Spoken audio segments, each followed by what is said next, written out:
Hello everyone, welcome to my channel dream puff home baker. मैं हूँ अर्चना देवघर से और आप सबका स्वागत करती हूँ अपने चैनल पर। तो आज जो वीडियो लेकर के आई हूँ दोस्तों, ये है रसमलाई केक ऑर्डर, जो काफ़ी महीनों बाद आया है मुझे। आई थिंक 7 से 8 महीने बाद मुझे इस फ्लेवर वाली केक का ऑर्डर आया है।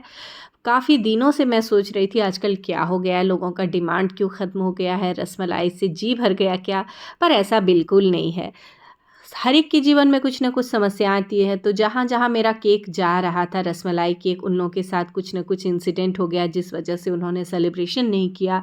और आज की जो ये ऑर्डर आई मुझे 7 से 8 महीने के बाद ही आई।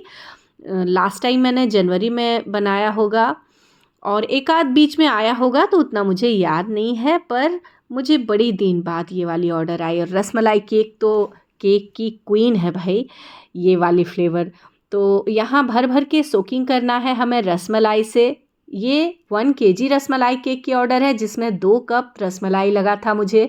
रसमलाई के टुकड़ों को अलग करके मैंने रख लिया था फिलिंग लगाने के लिए। और रसमलाई के रस से इस तरह से हमें सोक करना है, जिसमें भर भर के चॉप्ड पिस्ता बादाम केसर के धागों को मैंने लिया है। और रसमलाई स्पॉन्ज को रेडी करने के लिए कौन सी चीज़ें कितनी मात्रा में गई है, हमेशा की तरह मैंने डिस्क्रिप्शन बॉक्स में डाल दिया है। जब भी रसमलाई केक की बात आती है तो व्हिपिंग क्रीम इसमें 300 से 350 ग्राम ही जाता है। क्योंकि रसमलाई का अपना वजन होता है, इसलिए मेज़रमेंट थोड़ा सा डिफरेंट होता है। जो नॉर्मल वाली केक होती है उससे मेज़रमेंट थोड़ा सा इसका अलग होता है। तो अगर आप भी घर पर रसमलाई केक तैयार करना चाहते हैं तो डिस्क्रिप्शन बॉक्स में जाकर ज़रूर चेक कर लें कि कौन सी चीज़ें कितनी मात्रा में यूज़ करनी है। और यहाँ इस तरह से अगेन हमें सोकिंग कर लेना है अपनी केक के ऊपर। और आज जो केक की ऑर्डर है वो छोटे से बच्चे की बर्थडे केक का ऑर्डर था। तो पहले तो पिछले साल मुझे कहा गया था कि दीदी ये वाला मटका केक दीजिएगा। कुछ ब्लू कलर में मैंने मटका केक बनाया था जो 4 पाउंड का था, तो वही वाला उनको चाहिए था। पर मैं पिछले साल नहीं सर्व कर पाई उनको, क्योंकि मैं यहाँ नहीं थी, देवघर से बाहर थी। और इस तरह से इस बार मैंने सोचा कि वही वाला डिमांड उनका पूरा करती हूँ। मैंने पिक सेंड किया तो उन्होंने कहा कि नहीं दीदी, कुछ सिंपल वाला केक डिज़ाइन बना दीजिए। और यहाँ बीच में मैंने मेज़रमेंट करके देखा, क्रम कोटिंग के बाद ही 1185 ग्राम मेरा केक हो चुका था। फिर इसमें क्रीम मुझे अप्लाई करनी थी।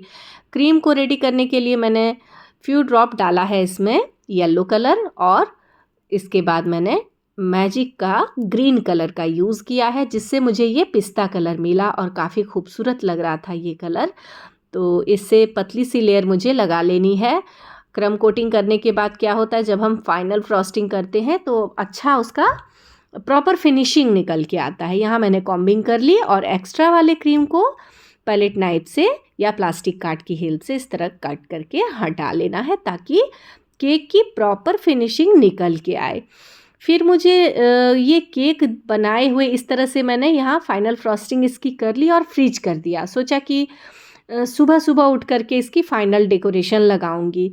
तो मुझे कुछ 11:30 बजे के आसपास रात में मैसेज आया कि मुझे ये हर्ट वाली केक चाहिए। वो भी मेरा ही केक डिज़ाइन था जो रेड वेलवेट केक था। फिर मैंने उन्हें कहा केक तो मैं रेडी कर चुकी हूँ, अब सिर्फ डेकोरेशन में चूँकि बच्चे का बर्थडे है उसी अकॉर्डिंग लगा दूँगी, कोई भी थीम सोच करके। तो यहाँ इस तरह से कुछ चॉप्ड पिस्ता बादाम केसर के धागे और एडिबल गोल्डन फ्लैक्स के साथ मैंने इसकी डेकोरेशन कर ली और इसे फ्रीज कर दिया। पर थोड़ा सा मैं सोच में पड़ गई कि अब क्या होगा। उनका डिमांड तो आया है कि ये वाली हार्ट शेप वाली केक चाहिए, पर मैं बना चुकी थी केक को। चूँकि उनका डिमांड था सिंपल केक डेकोरेशन होना चाहिए, इसीलिए मैंने इस तरह से सिंपल तैयार किया। फिर बाद में मैंने अर्ली मॉर्निंग उठ करके क्या किया, ग्रास नोज़ल लिया, पाइपिंग बैग तैयार कर ली, थोड़ी सी और ग्रीन कलर उसमें फ्यू ड्रॉप मैंने डाल दिया, तो थोड़ा सा शेड अलग मिल गया मुझे। और एडिबल वफ़र पेपर था मेरे पास जंगल थीम वाला, उसमें से एक एलिफेंट को निकाला। तो इसे अब फाइनल टच देने की बारी थी। तो एक बार फिर से मैंने सोचा वज़न करके देख लेती हूँ अब कितना हुआ। तो यहाँ वज़न एग्जैक्टली 1185 ग्राम जैसा मैंने कहा था वही था। तो यहाँ इस तरह से अब वफ़र पेपर के साथ मैं डेकोरेशन लगा रही हूँ। कैलीग्राफी के लिए हमेशा की तरह मैंने फिर से लिया है स्ट्रॉबेरी जेल और इस तरह ग्रास नोज़ल के साथ थोड़ा सा मुझे ग्रास इफ़ेक्ट डालना था किनारों में और वफ़र पेपर के निचले हिस्से में। तो आज की एकदम आसान वाली ये केक डिज़ाइन बन कर के तैयार है। कहीं से भी मेरी ये केक वीडियो आपके लिए लाभदायक साबित हो तो मैं हमेशा की तरह कहूँगी कि चैनल को सब्सक्राइब करें, वीडियो को लाइक करें, ज़्यादा से ज़्यादा शेयर करें।